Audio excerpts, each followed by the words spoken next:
오늘 우리에게 주시는 하나님의 말씀입니다. 신약성경 베드로전서 2장 11절로 12절 말씀입니다. 신약성경 베드로전서 2장 11절로 12절의 말씀입니다. 한 목소리로 봉독합니다. 사랑하는 자들아, 고류민과 나그네 같은 너희를 권하노니 영혼을 거슬러 싸우는 육체의 정욕을 제어하라. 너희가 이방인 중에서 행실을 선하게 가져 너희를 악행한다고 비방하는 자들로 하여금 너희 선한 일을 보고 오시는 날에 하나님께 영광을 돌리게 하려 함이라. 아멘. 할렐루야. 오늘도 예배에 참여하신 여러분들을 주님의 이름으로 환영합니다. 특별히 영상으로 예배를 드리고 있는 우리 흩어져 있는 우리 형제 자매들을 문안합니다. 주님의 이름으로 문안합니다. 여러분 다 함께 잘 오셨습니다. 다 함께 잘 오셨습니다. 다 함께 크게 함께 은혜 나눕시다. 네, 할렐루야. 이 소리가 다 천지만방에 들릴 줄 믿습니다. 2020년도도 벌써 9월을 지나가고 있습니다. 우리가 지나온 시간, 흘러간 세월은 다시 돌아오지 않는 영원한 과거가 될 것입니다. 옛말의 세월의 무상함을 세 가지로 비유하고 있습니다. 내뱉는 말, 쏘아버린 화살, 그리고 흘러간 세월. 이것은 돌이킬 수 없는 것이다, 이렇게 얘기를 하죠. 인생에 흘러가는 속도는 참으로 시속 20km를 달렸던 청년 시대부터 시작해서 이제는 저 같은 경우는 시속 60km로 달리고 있는 그런 시대가 되었습니다. 이제껏 살아온 날보다는 살아갈 날이 훨씬 적어졌다는 사실을 실감하게 됩니다. 세월을 아끼라는 주님의 말씀이 단순히 시간 절약 차원이 아닌 시간의 가치를 생각할 때 부끄럽고 아쉽기만 합니다. 주님께서 우리 인생에게 맡겨주신 기회를 평가하실 때가 점점 가까이 오고 있음을 실감하는 시기가 되었죠. 개인의 종말과 아울러 우주의 종말의 때도 이제 다가오고 있다는 것에 대해서 묵상할 때가 되었습니다. 몸으로 체감할 정도로 그 환경의 변화가 아주 극심해지고 있는 이 시기, 특별히 코로나가 창궐하고 이 긴 장마와 태풍이 올라오고 그리고 계절이 전혀 돌변하는 이런 시기에 동식물들도 환경에 적응하기 힘들고 또 우리도 환경에 적응하기 힘든 그런 몸으로 체감하는 그런 시기가 되었다.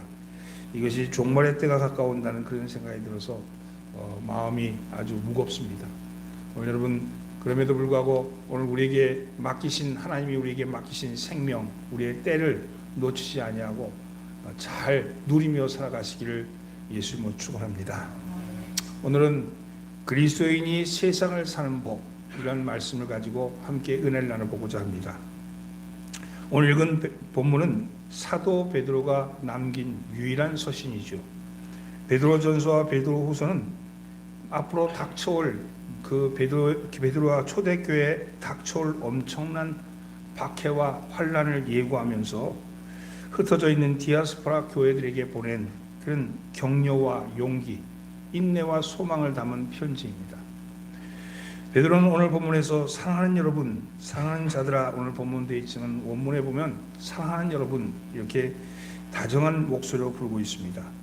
이 말씀을 오늘 이 편지는 믿는 자에게 보낸 편지죠. 믿지 않는 자에게 보낸 것이 아니라 믿는 자에게 보낸 편지입니다. 그리고 오늘 우리에게 보낸 편지입니다. 신앙생활을 하거나 사회생활을 하거나 주체적으로 살려고 하려면 가장 중요한 게 무엇일까? 그것은 우선순위를 아는 일이고 또 하나는 자기 정체성을 아는 일입니다. 베드로는 고류민과 나그네 같은 너희를 권하노니 이렇게 말하고 있죠. 여기 보면 베드로는 우리를 향해서 고류민과 나그네 같은 그 나그네 같다고 말합니다. 다른 해석을 보면 행인과 나그네 혹은 외국인과 나그네 이렇게 되어 있죠. 이는 이 세상이 우리의 고향이 아니라는 겁니다. 거류민이라는 것은 잠깐 머무는 자죠. 예? 그래서 이 세상이 우리의 땅이 아니라는 겁니다. 그냥 지나가는 곳이지 영원히 뿌리를 받고 살아갈 곳이 아니라는 겁니다. 예를 들어 비행기를 타고 낯선 나라에 여행을 하다 보면 우리는 그 땅의 거류민 혹은 나그네 같은 존재죠. 여관에 들어가거나 호텔에 들어가서 텔레비를 틀어도 전혀 낯선 언어가 나오고 거기 문화가 어떻게 되는지 거기 정치가 어떻게 되는지 전혀 우리는 알 수 없는 겁니다. 그래서 신문을 읽을 수도 없고 텔레비를 틀어도 아무것도 이해할 수가 없기 때문에 금방 끄기 마련입니다. 모든 것이 낯설게 느껴지는 거죠. 거류민과 나그네 같다고 한 것은 우리가 이 세상에 대해서 낯선 존재이며 또한 이 세상도 우리를 하여금 낯선 곳이라는 것입니다. 그럼 본래 우리는 낯선 존재냐? 본래 우리는 그럼 어떤 존재냐 하는 겁니다. 9절 말씀을 함께 보겠습니다. 9절 말씀 함께 읽습니다. 그러나 너희는 택하신 족속이요 왕같은 제사장들이요 거룩한 나라요 그의 소유가 된 백성이니 이는 너희를 어두운 데서 불러내어 그의 기이한 빛에 들어가게 하신 이의 아름다운 덕을 선포하게 하려 하심이라. 여러분 보십시오. 이 말씀을 보면 바로 우리가 읽었던 11절 바로 앞절에 이 베드로는 우리를 향해서 뭐라고 얘기하고 있냐면 우리를 향해서 택하신 족속이요 왕같은 제사장이요 거룩한 나라요 그의 소유된 백성이다 이렇게 말하고 있습니다. 근데 오늘 다시 이 말씀에 보면 이 세상에서는 그런데 거류민과 나그네와 같다 이렇게 말을 하고 있죠. 거류민은 시민권이 없는 거주하는 외국인들이고 나그네는 임시로 거주하는 사람들입니다. 쉽게 말해서 그리스도인들은 이 세상에서 갑이 아니라 을이라는 거예요. 이 세상에 대해서는 갑이 아니라 을이라는 겁니다. 이로써 사도는 그리스도인이 이 세상에서 자신의 영광스럽고 영예로운 신분을 온전히 드러낼 수가 없다 이렇게 말하고 있는 겁니다. 그리고 이 세상에서는 주인으로 사는 것이 아니고 그리고 이 세상을 영원히 갖는 것도 아니고 영원히 살 것도 아니다 이렇게 선언하고 있는 것이죠. 이런 존재가 된 것에 대해서 베드로는 어떻게 해서 우리가 이런 존재가 되었는가 그것을 10절 말씀에서 설명하고 있습니다. 함께 봉독합니다. 너희가 전에는 백성이 아니더니 이제는 하나님의 백성이요 전에는 긍휼을 얻지 못하였더니 이제는 긍휼을 얻은 자니라. 본래 우리는 이 세상에 속한 자들이었다는 거예요. 이 세상에 속한 사람이었는데 하나님의 긍휼하심을 입어서 예수 그리스도를 믿음으로 영예로운 존재가 되었다고 말합니다. 하나님 앞에서 택하신 족속이요 왕같은 제사장이요 그리고 거룩한 나라요 그의 소유한 백성이 되었다 이렇게 말하는 거죠. 그러나 이 세상에 대해서는 거류민과 나그네가 되었다 이렇게 말하고 있습니다. 우리는 그리스도와 함께 세세토록 왕도 타겠지만 이 땅에서는 거류민과 나그네처럼 살아가야 합니다. 사도 베드로는 이어지는 본문에서 그리스도인이 거류민과 나그네로서 어떻게 살아야 하는가 하는 말씀을 전하고 있습니다. 오늘 우리는 이 세상에서 어떻게 살아가야 하는지에 대해서 함께 은혜를 나눠보고자 합니다. 첫째는요, 영혼을 거슬러 싸우는 육체의 정욕을 제어하면서 살아야 합니다. 따라해보세요. 육체의 정욕을 제어하며 살자. 11절 말씀을 함께 봉독합니다. 사랑하는 자들아 거류민과 나그네 같은 너희를 권하노니 영혼을 거슬러 싸우는 육체의 정욕을 제어하라. 나그네의 삶을 사는 그리스도인에게 무엇보다도 중요한 것은 첫째는 내 정체성이 누구인가 하는 것이라면 두 번째는요 내가 우선순위가 무엇인가를 알아야 합니다. 어떤 곳에 가가지고 내가 누구인지를 알았다면 내가 무슨 일을 해야 하는가 하는 우선순위를 알아야 되지 않겠어요? 여러분 우선순위가 무너지면 사회생활에서도 그 사회생활도 제대로 해나갈 수 없고 영적인 생활에서도 영적인 생활이 무너지게 됩니다.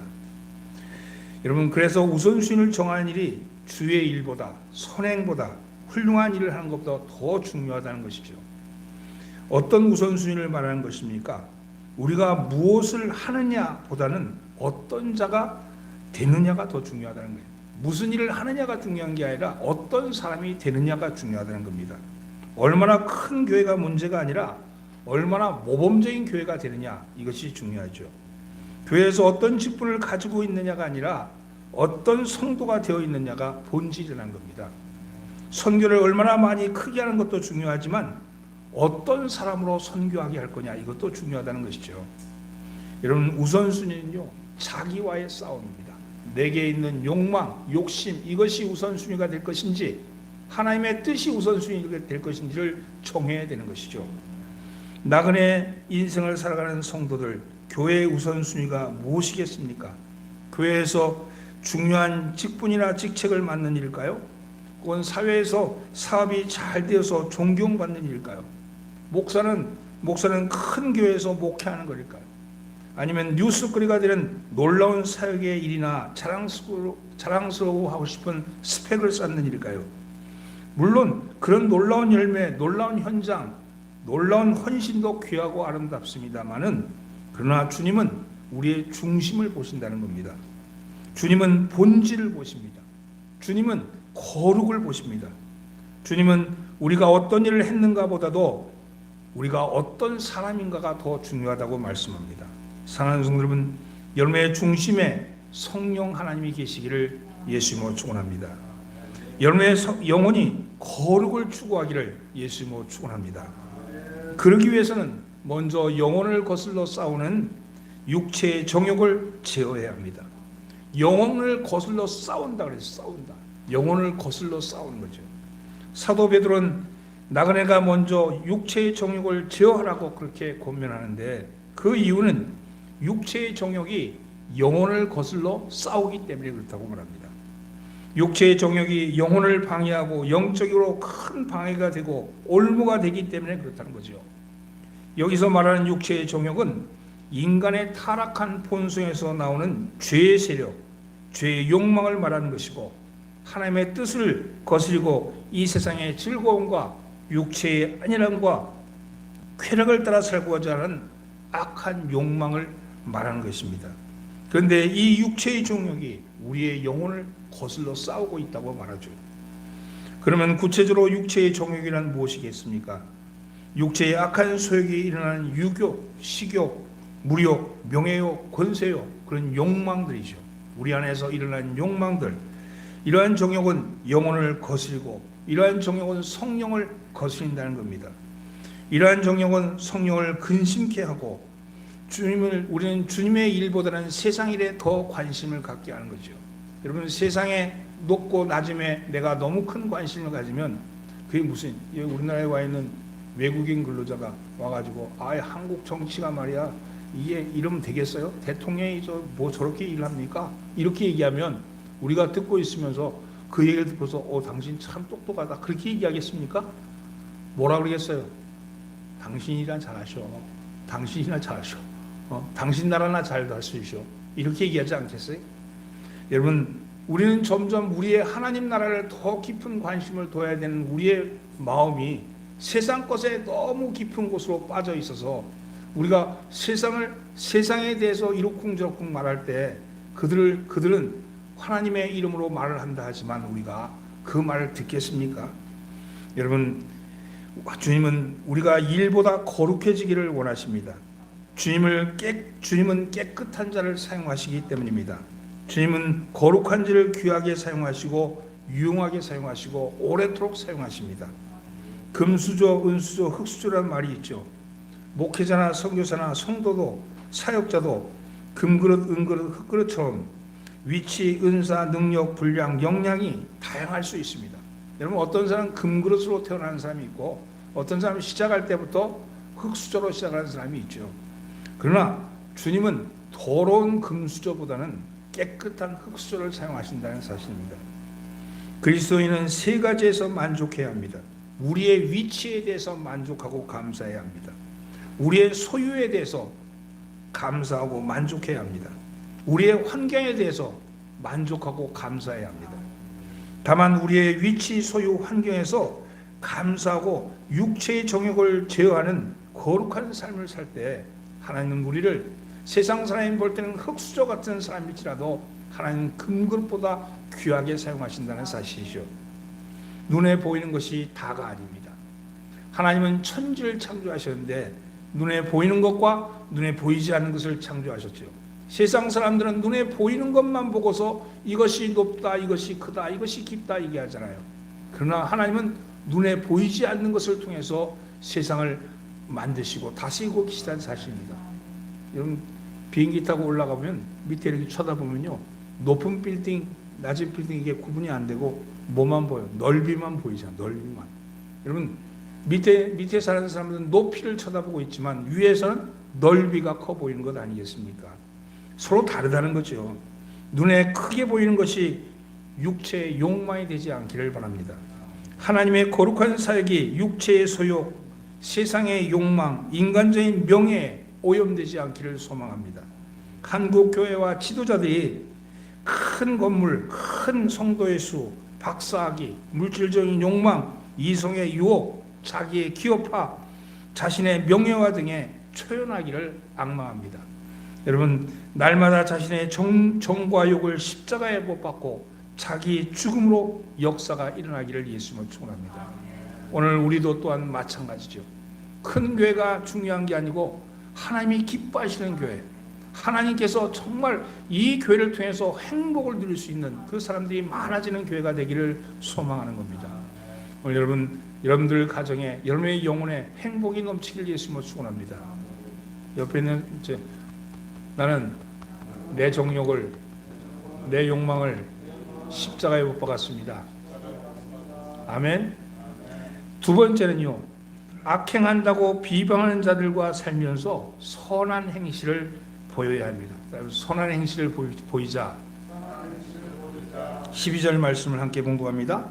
너희가 이방인 중에서 행실을 선하게 가져 너희를 악행한다고 비방하는 자들로 하여금 너희의 선한 일을 보고 오시는 날에 하나님께 영광을 돌리게 하려 함이라.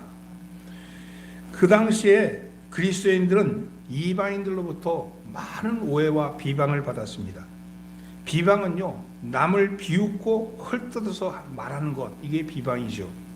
그리스도인이 죄가 있어 비방을 당할 때도 있지만, 물론 있지만 육체의 정욕을 제어하고 선한 삶을 살려고 최선을 다해도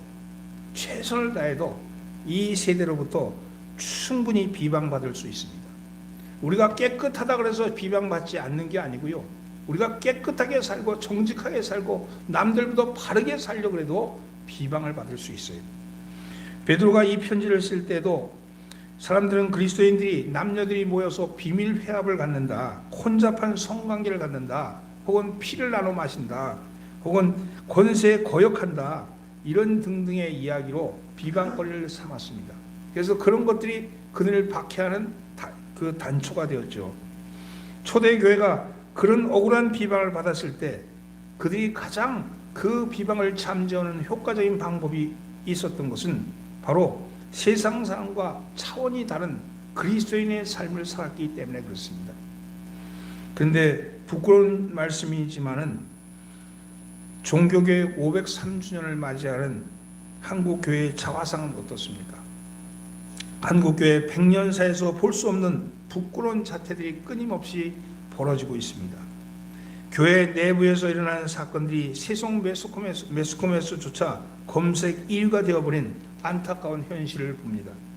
세상의 빛이 되어야 할 교회가 세상의 빛이 되어버리고 말았습니다. 세상이 걱정하고 염려하고 판단하는 교회가 되고 말았습니다. 교회 내의 갈등을 스스로 해결하지 못하고 세상 법정의 판단을 받게 되는 것이죠. 세상 법정이 교회를 간섭하고 교회를 억압하는 것이 아니라 교회 내에서 객관적이고 올바른 판단을 하지 못하니 세상 재판관이 어느 쪽 주장이 옳은가를 판단해 달라고 판단을 받게 되는 그런 수치를 안고 살아가고 있다는 겁니다. 성도들이 하나님께 바친 그 피눈물 나는 헌금이 하나님도 모르는 세상 법조인의 중요한 수입원이 되는 그런 수치를 당하는 이 비극, 하나님의 영광이 떠나버린 이가봇을 우리는 보게 되는 것이죠. 여러분 3%도 안 되는 그 사람들이 나가서 소리 지르는 그 소리가 3%의 지지도 못 받는 그 전광훈이 한국의 대표 목사가 되어서 TV 나올 때마다 전광훈 그러면 목사 그러는데 실제로 그 교단에서는 이미 퇴출되었고 스스로가 교단을 만들어서 새로운 모습인데 지금도 그 청교도 영성원인가 청교도 연수원을 만들어서 그때 배출했던 교파를 초월한 수많은 목사들이 그를 지지하고 따르고 있다는 사실에 가슴이 아픈 일이죠. 주님을 따르는 것이 아니라 어떤 목사가 한 논리를 따르고 있다면 그것은 하나님의 뜻이 아니지 않겠습니까? 왜 이렇게 되었습니까? 그 이유는 한국 교회의 중심에 나그네의 영성보다는 부자의 영성, 물질의 영성, 세속화의 영성이 지배하고 있기 때문입니다. 예수님을 높이기보다는 인간 목사가 영광을 받기 때문입니다. 예수님보다 강단에 서 있는 교회 지도자가 더 영광을 받는 그런 모습, 교회의 예산이 목사의 이름이 되고 목사의 이름으로 내고 세상에서 트로피를 받는 일에 다 소비하고 있는 이런 현상 속에서는 하나님이 나그네의 영성을 찾아볼 수 없고 부자의 영성만이 가득 차 있는 것 아니겠습니까? 여기에 기독교 언론이라고 자부하는 언론사까지 합세해서 무엇이 바른 정보이고 판단인지를 혼미케 만들고 하나님의 질서와 공의를 혼탁하게 만들고 있습니다. 더욱이 교계의 정치적인 상황에 따라 수많은 모임, 수많은 연대, 수많은 기관이 우후죽순처럼 일어나면서 만모니즘의 교권에 시녀 노릇을 하고 있는 그런 모습을 보는 거죠. 마치 이 시대는 아모스 시대처럼 하나님의 공의가 흐려지고 있다는 것입니다. 만문의 큰 우상 앞에 절을 하는 그런 서글픈 현실을 보게 되는 것이죠. 수많은 교회들이 큰 건물을 지어놓고 들어오는 헌금 중에 근 60-70%를 교회 빚을 갚기 위해서 은행에다가 월요일이면 갖다 바치는 이런 현상들은 하나님이 기뻐하지 않는, 만문이 기뻐하는 세상 아니겠습니까? 최근 방역당국은요, 교회를 연일 코로나19의 진원지처럼 보도하고 있습니다. 근데 그도 그럴 것이 8월 28일 날 중앙방역대책본부에서 발표한 통계에 의하면 지난 5월 이후에, 신천지가 아니고 지난 5월 이후에, 신천지 사태가 이미 끝난 지난 5월 이후에 종교 관련 집단 감염 사례를 발표한 적이 있습니다. 성당은 0명, 이슬람 종교 행사자 6명, 사찰에서는 92명, 교회에서는 무려 1681명이 나왔다고 합니다. 이거 할 말이 없는 거죠. 여러분, 사람들이 보고 있다가 교회가 감염되었다는 이야기만 나오면 사정을 살펴보거나 전체적으로 어떻게 하고 있는지를 살피지 않고 앞뒤 안 가리고 욕을 해야 됩니다. 여러분, 교회에서도 감염될 수 있죠. 그러나 교회가 감염원은 아니잖아요. 교회에서도 감염될 수 있는데 마치 교회가 감염원을 되었다고 그렇게 소리를 지르고 있으니 이거 통탄한 것도 아니겠습니까? 어저께는 서울연의 감독이라는 분이 대면 예배 드려도 된다 이렇게 발표했어요. 그러면서 그 모든 책임을 감리교회가 지겠다 이렇게 얘기를 발표했습니다. 욕을 얻어먹어도 정말 한심한 노릇이죠. 감독이라는 사람이 지금 하고 있는 것이 무슨 일을 하고 있는지를 알지 못하는 거예요. 만약에 안 그러면 천만다행이지만 만약에 한 곳이라도 그게 그 감리교 중에 하나가 만약에 대면 예배 중에 한 사람이도 정말 한 명이라도 코로나에 걸린 일이 있다면 그거는요 돈의 문제가 벌금의 문제가 아니고요 감리교회 전체의 선교가 바닥나는 거죠. 그런데 감독이라는 자가 무릇 그런 식의 감독 서신을 발송하고 있는 그런 현실을 보면서 참 안타깝게 한량없습니다. 여러분, 그럼에도 불구하고 우리는 우리의 일을 해야 합니다. 부산 온천교회라는 교회가 있죠. 초기에 34명의 확진자를 낸, 신천지 관련해서 확진자를 냈던 아주 욕을 태백이로 얻어먹었던 그런 교회 중에 하나입니다. 사실 이 교회도 신천지로 말미암아 피해를 본 교회 중에 하나죠.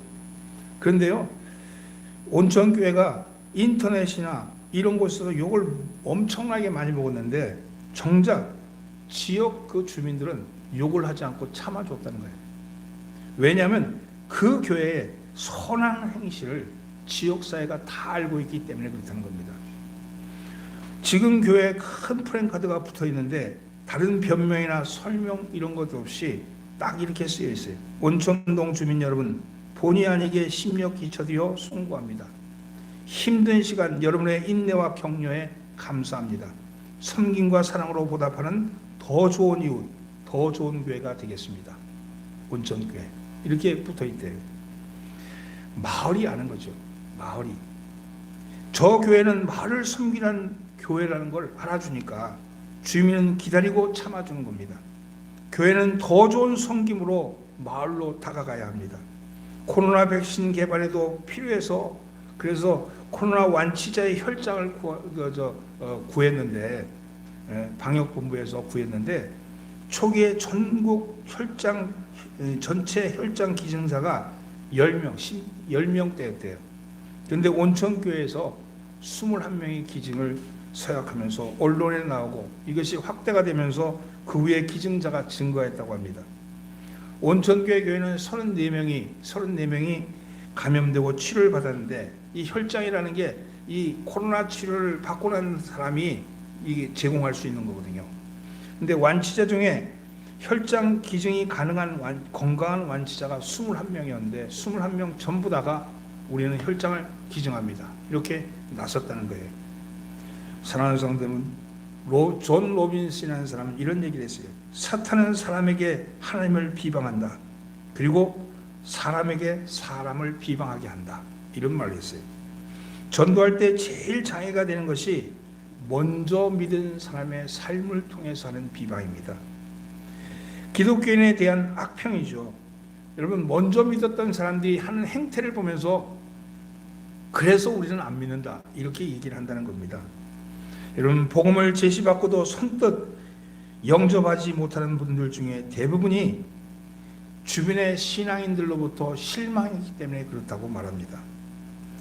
그래서 이제는 실제로 그렇지 않음에도 불구하고 기독교인에 대한 악행과 편견, 아집과 그리고 배타적인 모습, 갈등이 나면 그 갈등을 쉽게 해소하지 못하는 모습들, 이런 모습들이 예수님을 영접하지 못하게 하는 도구로 활용되고 있다는 사실입니다. 잘 알지도 못하면서 신문을 보고 방송을 보고 크리스천의 삶을 문제 삼아서 복음을 거부합니다. 그러나 우리 기독교인들이 해야 할 일은 오해를 풀어주거나 변명을 하는 일이 아닙니다. 여러분, 아무리 변명해도 아무리 오해를 풀어주려고 해도 그걸 풀 수가 없는 거죠.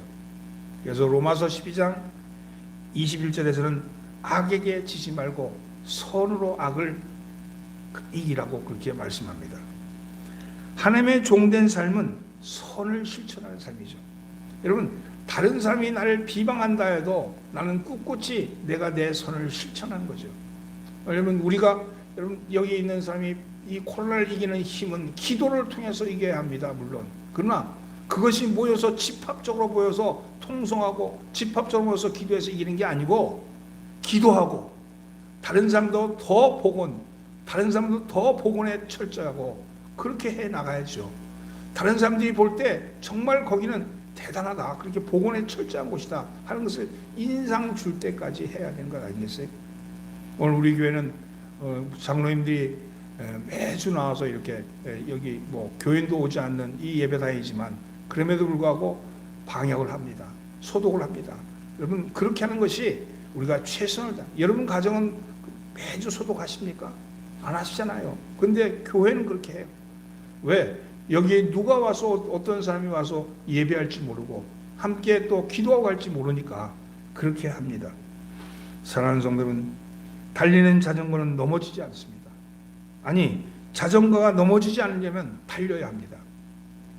선한 일에 앞장서는 교회와 성도는요, 육체적인 소욕을 이루는 삶의 유혹을 이겨내고 사탄의 쾌계를 물리쳐서 하나님께 영광을 돌리게 될 줄 믿습니다. 이것이 하나님의 종된 성도의 아름다운 모습 아니겠습니까?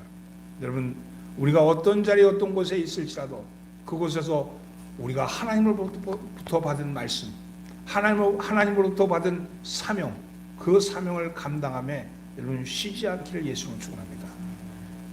여러분, 사명을 잘 감당하겠습니다. 여러분, 선으로 악을 이기셔야 합니다. 여러분이 있는 곳곳에서, 여러분이 있는 자리에서 여러분의 모습 그대로로 여러분 세상 사람들에게 보여주십시오.